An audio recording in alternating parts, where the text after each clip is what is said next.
tonight is the night. The Caitlin Clark ride of this year has come to an end. The Would you say it was Fever, a good run? It was a great. She had a run unlike few people in the history of sports had a run. She comes out of college as the biggest scorer in the history of the game, the most popular college basketball player of the last 20 years, men or women. Comes to the WNBA, gets them to a level like the NBA when they got Magic and Larry to come in. And yes, she is Magic and Larry in this all the way through the season, and it comes to an end tonight as the Fever fall of the Connecticut Sun. They get knocked out of the playoffs, best of 3. I got a feeling next year the playoffs will improve to best of 5, but that's just me. But a big night for Caitlin Clark, and I will say this on her because I have a big thing to say about her. But I really do wish, I said it last night, I said, watch the game she has tonight. She's pissed about the Carrington eye poke. She knows it was a dirty play. Watch her come out tonight. I'd go over on all the props for her tomorrow night. Over on points, over on rebounds, over on assists. I said I should go. I should bet it, right? I should do it. What happens? She's over on points. She's over on rebounds. She's over on assists. The Fever almost pull the upset, but Connecticut wins. I should have done it, Mike. I said it, and I should have done it. Well, just place a call or drive to the border, and away you go. 10 of 23 from the field, 3 of 12 from three-point range for 25 points. Look, it was a great back-and-forth fourth quarter. I mean, frenetic pace, a lot of activity, a lot of officials looking at each other as if, are you going to call that, or am I calling that, or what are we doing? And some tense, anxious moments that you want. Hard-fought, physical playoff game. It goes down as a sweep, but as you say, hey, there's more money to be had. This will expand next year. But in the interim, this best of 3, this best of 3. What, can we do best of 5? You think we can do that? Can we do best of 5 in the first round? That would be better. Then get an extra game for Caitlin Clark. Well, look, and also, this is probably the last time for quite a while Caitlin Clark's going to go home in the first round of the playoffs.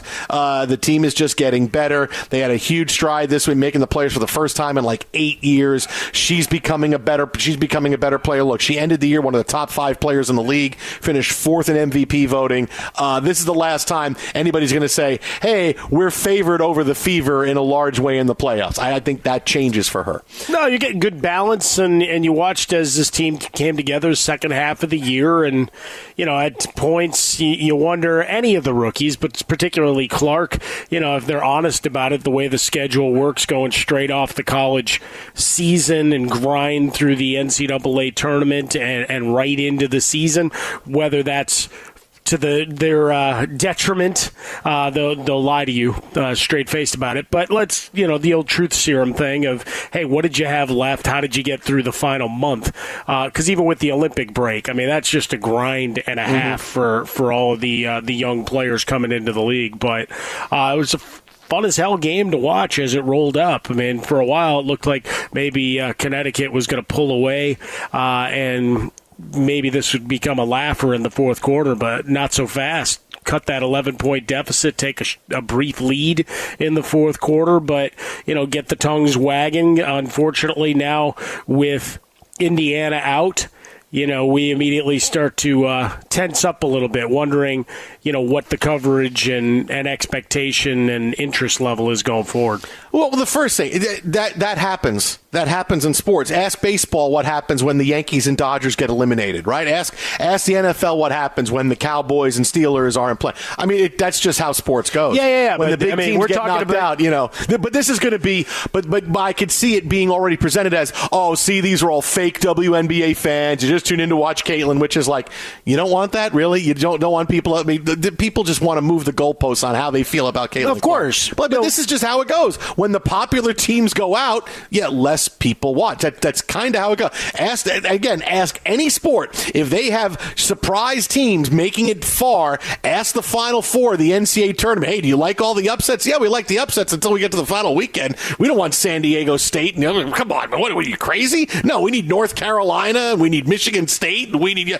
So this is just how it goes. But I could already see it being presented a different way just because people want to be mad. But that's just a fact of how sports goes. No, but it's all fair. It's more just the longer term, right? And obviously, reinforcements are coming. We're already seeing the excitement for the pending college basketball season, all the promos for Paige Beckers and for Juju Watkins and everything else. But it's more so for the WNBA. This is the first year of that splash of success, celebrity, whatever, where you want to sustain that crest of goodwill, etc. And let's face it, she doesn't touch a basketball again in the public forum until April. Yeah, she said, I'm not playing. Right? Like, I'm not going to be doing 3-on-3. None of this. She's like out of the public eye as far as being televised playing basketball. She's going to be out of the public eye now until April. But that's the question, right? So coming back, when you get back into it next April, the thirstiness for a repeat performance, or was this the grand, hey, everybody came to the party this time around? I'd like to think it's the former. And that, you're building on this, and certainly the league growing and expansion and all those plans. But it's just the curiosity. People are fickle. Nah, there is no danger of this going away.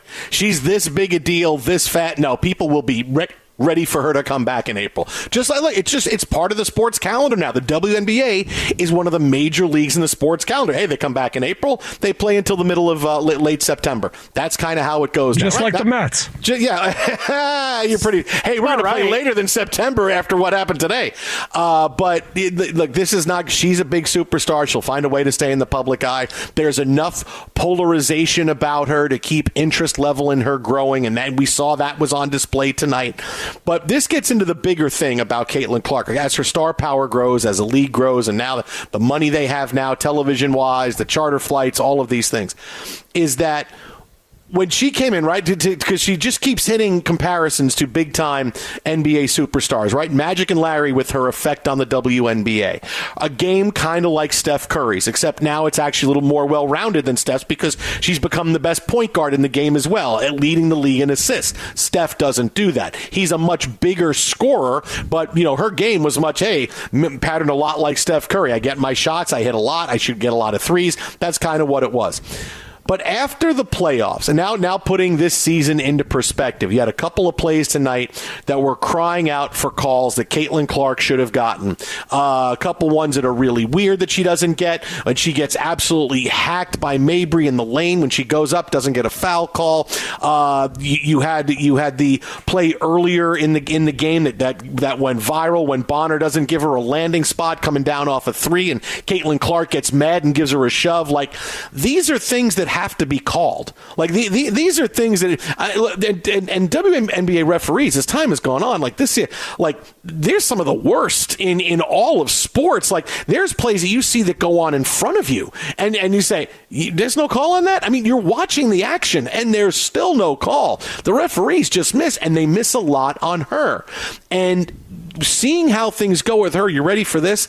She now sort of reminds me, her impact on the game, right? Magic and Larry coming in, game like Steph, but the way she's treated, the way she's perceived is very LeBron-esque, in which she is a superstar who is polarizing, and a lot of it through none of her own fault, because LeBron early in his career was very much and always was a look at me kind of guy. Caitlin Clark does the look at me on the court, not so much off it, but that breeds jealousy, that breeds contempt, that breeds players not respecting you and players going out of their way to either poke you in the eye or foul you.